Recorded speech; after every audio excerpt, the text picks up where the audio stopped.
Hello and welcome to 2024 and welcome to Maximity's next 2-Minute Tuesday. My name is Bronya and this week I'm going to show you how you can create a form in Word.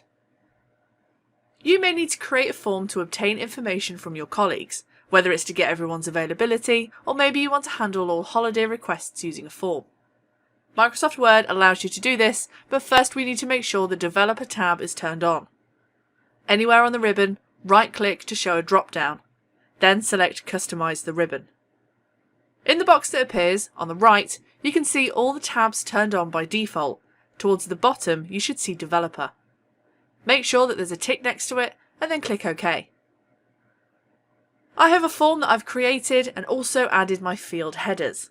I want to insert text fields next to each of these headers.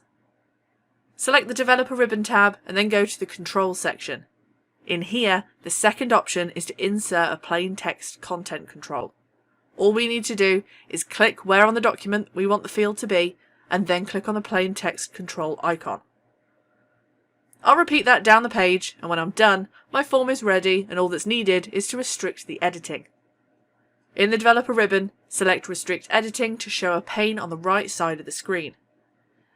Then we select the checkbox under 2 Editing Restrictions to only allow a specific type of editing. In the drop-down list, select Filling in Forms. Finally, we can click Yes, start enforcing protection, and if we want, and it is advisable, we can add a password.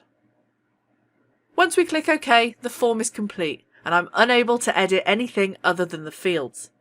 I can click on Email in my Quick Access toolbar to attach to a new blank email to send to everyone.